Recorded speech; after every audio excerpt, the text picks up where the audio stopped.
আসসালামু আলাইকুম বন্ধুরা, কেমন আছেন? আমি এনাম, আশা করি সবাই ভালো আছেন। তো বরাবরের মতো এই পত্রিকার পাতা থেকে কিছু উল্লেখযোগ্য খবর, যেটা মনে হয় উল্লেখযোগ্য আমার কাছে, সেগুলো নিয়ে একটু কথা বলবো। আশা করি সবাই ভিডিওটা শেষ পর্যন্ত সাথে থাকবেন। তো প্রথমেই 10ই ফেব্রুয়ারি যুগান্তরে এরকম একটা খবর আসছে, ধানমন্ডি 32-এ পাওয়া হাড়গোড় সংগ্রহ করেছে সিআইডি, চলছে পরীক্ষা নিরীক্ষা। তো এইটা আসলে আয়নাঘর এবং 32 নম্বরে আয়নাঘর আছে, এরকম আমরা খবর একটা দেখতেছিলাম।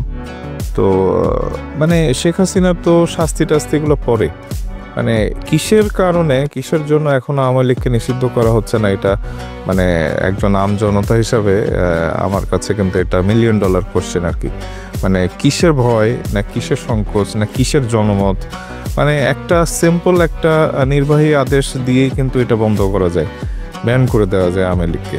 মানে এত নির্যাতন, এত 15-16 বছর ধরে তারা যেই মানে অকথ্য নির্যাতন চালিয়েছে সাধারণ মানুষের উপরে, শুধু বিরোধী দল না, মানে ফেসবুকে একটা স্ট্যাটাস, তার দলীয় কোনো পরিচয় নাই, সাধারণ একটা মানুষ ভয়ে একটা স্ট্যাটাস দিতে পারে নাই, যে দিয়েছে তাকে একেবারে মানে রাতের বেলাতে অন্ধকারে উঠিয়ে নিয়ে যাওয়া হচ্ছে, নির্যাতন করা হচ্ছে, এগুলো আমরা দেখছি আর কি। তো আমরা আওয়ামী লীগের যেই দুঃশাসনের এগুলো তো মানে ইতি চেয়েছিলাম, এবং এই জুলাই আগস্টে যেই হাজার হাজার ছাত্র জনতা যেই নিজের আত্মত্যাগ এর মাধ্যমে যে আমাদেরকে এই দ্বিতীয় স্বাধীনতা এনে দিয়েছে, তো এটা আসলে মানে মর্মার্থ আসলে বোঝা উচিত সবাইকে।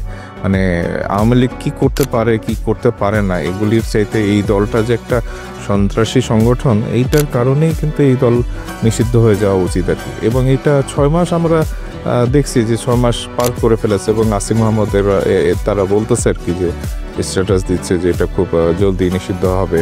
তো ভাই 6 মাস ঘুমায় থাকো তোমরা আরও। হ্যাঁ, এই দলটা নিষিদ্ধ করার দরকার নাই। এবং আমরা একটু যেটা স্মরণ করার মতো, সেটা হচ্ছে ছাত্র লীগকে নিষিদ্ধ করা হচ্ছে, এবং মানুষ কিন্তু ভুলতে বসছে আর কি ছাত্রলীগ। তো এইভাবেই আওয়ামী লীগকে নিষিদ্ধ করে দেওয়া উচিত, এবং এই দলটা আসলে মানুষ মনে রাখুক, এটা আমরা চাই না। তারা যারা দল করতে চায় তারা নতুন দল করবে, রাজনীতি করবে, আপত্তি নেই। কিন্তু এই মুজিব কোর্ট, এই পেঙ্গুইন ড্রেস পরা মানুষজন স্বাধীনতার চেতনার কথা বলে মানুষকে খুন করবে, এবং সেই মানুষজনের হাড়গোড় আমরা 32 নম্বরের নিচে খুঁজে পাবো, এইটা মানা যায় না।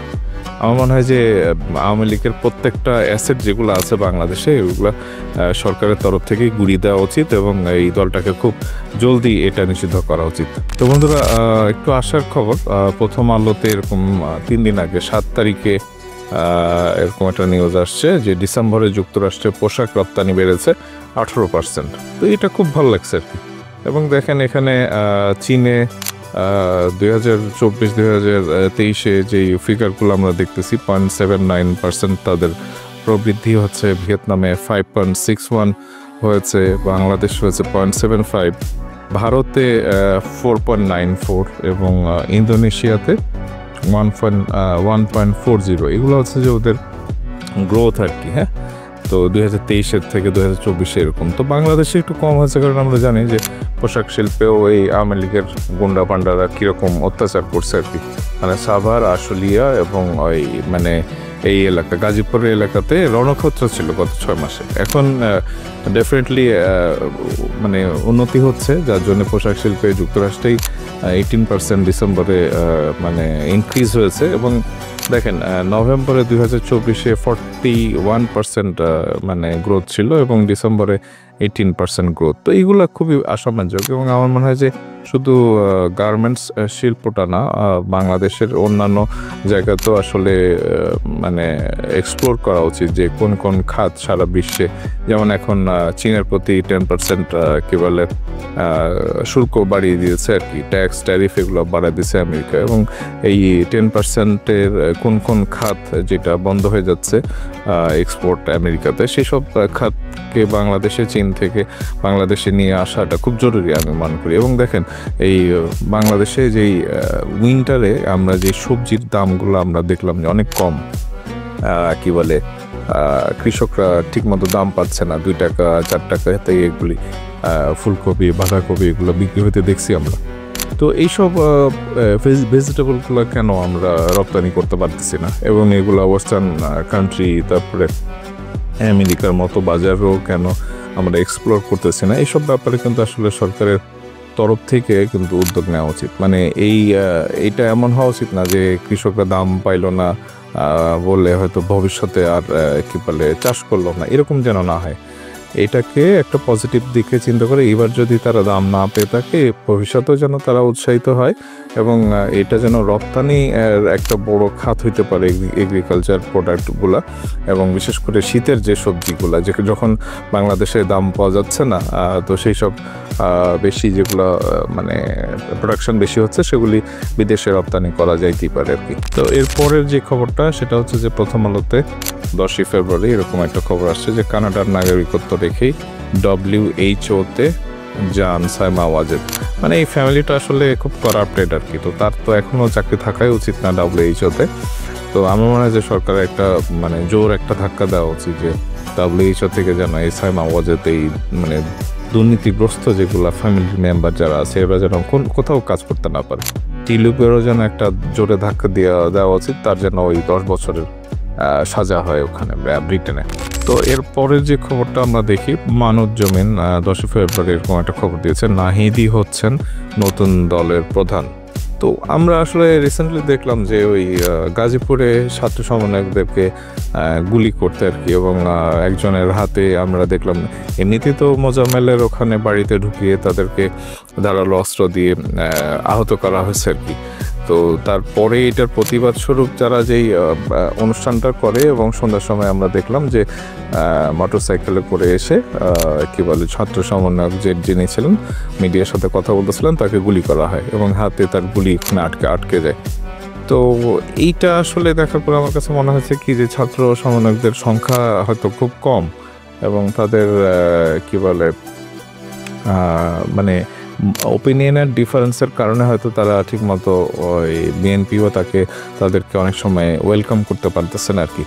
তো একটা সহনীয় পর্যায়ে গিয়ে আমার মনে হয় যে নতুন দল করা চাইতে এক্সিস্টিং যে দলগুলো আছে বাংলাদেশে, বিএনপি বা জামাত ইসলামী বা যে কোনো দল আর কি, এই ছাত্র সমন্বয়কদের আসলে ওইসব দলে তাদের পছন্দ মতো দলে ঢুকে রাজনীতি করাটাই মনে হয় শ্রেয় ছিল, এবং এক্সিস্টিং যে দলগুলো আছে এই বাচ্চাদেরকে যারা নাকি সমন্বয়ক ছাত্র সমন্বয়ক এদেরকে একটু প্রায়োরিটি দেওয়া। কারণ এই অবস্থায় তারা তো তাদের সরকারি তরফ থেকে যদি ওরকম সিকিউরিটি না দেওয়া হয়, এরা তো আসলে 300 সিটে মানে কী বলে ক্যান্ডিডেট দিয়েও তো তারা একটা ঝামেলার মধ্যে থাকবে আর কি। মানে আওয়ামী লীগ তো তাদের পিছা ছাড়বে না, মানে শেখ হাসিনা বিএনপিকে এবং জামাতকে যতটা মানে কটাক্ষ করে, তার মেইন শত্রু হচ্ছে এখন ছাত্র সমন্বয়করা।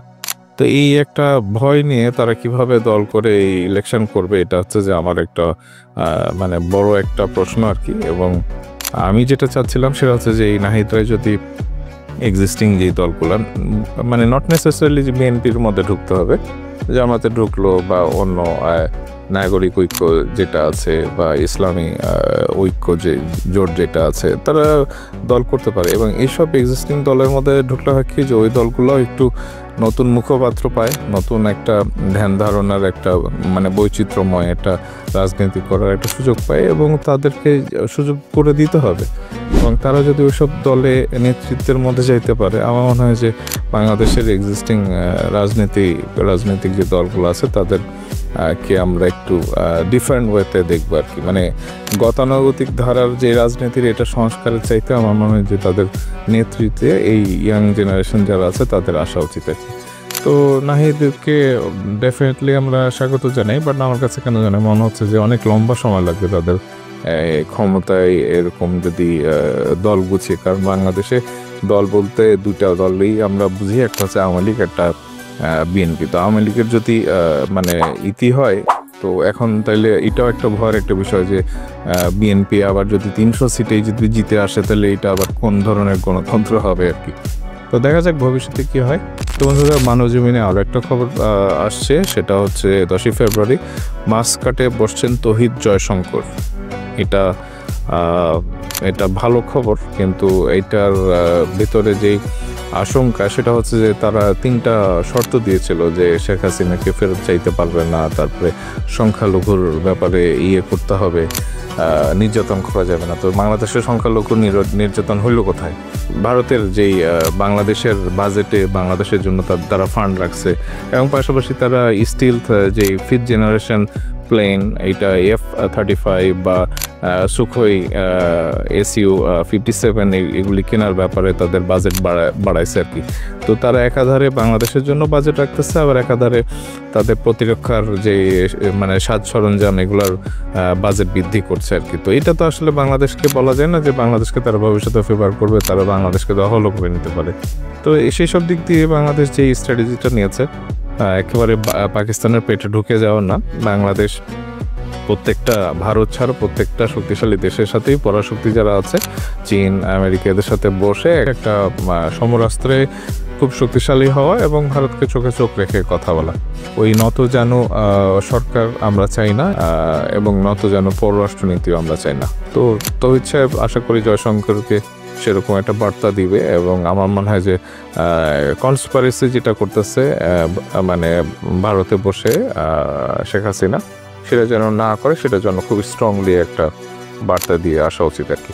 তো বন্ধুরা, আজকের মতো এইটুকুই। খুব তাড়াতাড়ি নতুন কোনো ভিডিও নিয়ে হাজির হবে, এবং যারা নতুন দেখছেন ভিডিওটা, অবশ্যই চ্যানেলটা সাবস্ক্রাইব করবেন এবং লাইক, কমেন্ট, শেয়ার করে সাথে থাকবেন।